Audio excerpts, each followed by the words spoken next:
And here's the challenge. We go to employers and say, hey, this special needs person can be a contributor in your workplace, which may be correct, but that's not the point.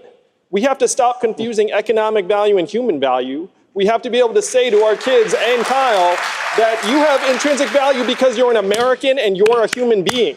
We're going to put a freedom dividend of $1,000 a month in everyone's hands, which is going to help families around the country adapt. And then we're going to take this burden off of the communities and off of the schools who do not have the resources to support kids like my son and make it a federal priority, not a local one, so they're not robbing Peter to pay Paul. Thank you, Mr. The big problem, and we have a few problems, but like one major problem is that we're guided almost solely by GDP, stock market prices, and profitability. First look at third quarter GDP. Fourth quarter GDP looking at 2.6%. New GDP numbers show the U.S. economy grew by 4.1%. S&P 500 jumping to a new all-time high. The stock market returned to record levels on Monday. 80% of the stock market wealth is held by the top 8% of Americans. The bottom 50% of Americans own essentially zero.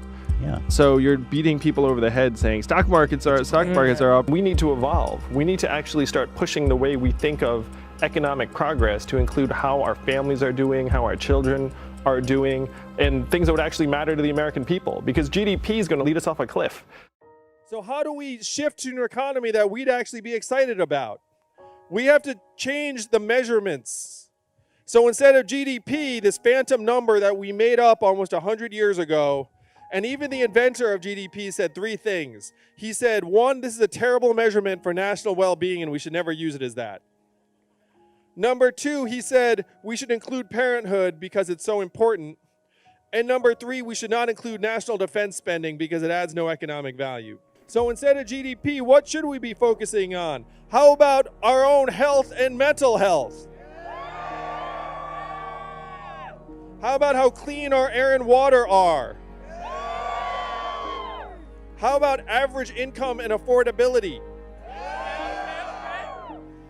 So these are the problems of this era. GDP is at a record high. Meanwhile, our life expectancy has actually gotten shorter for the past 3 years. And our life expectancy has gotten shorter because drug overdoses and suicides have overtaken vehicle deaths as cause of death in this country for the first time in our history. And we have to recognize this is a disease of capitalism run amok.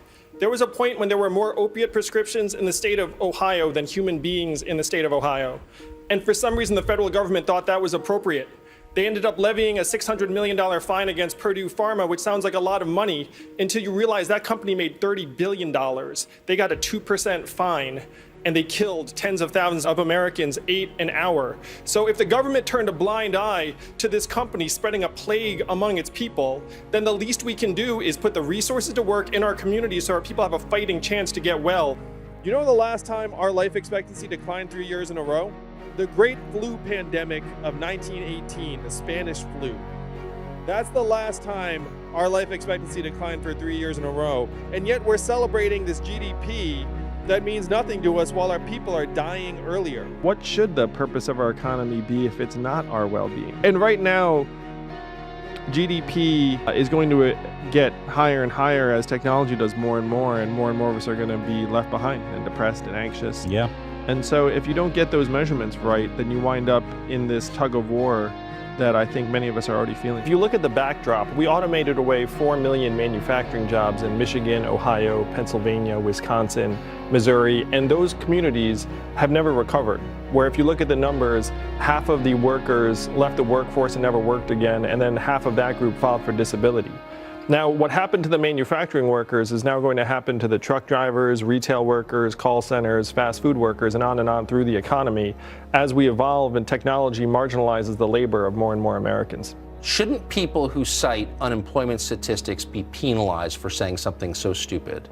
Yeah, we have a series of bad numbers, and I referred to GDP as one.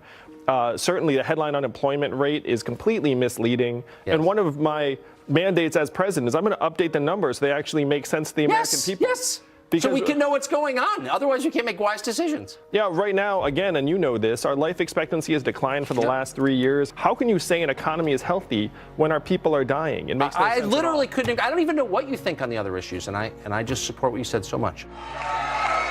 We're going to let the country know that it's not left, it's not right.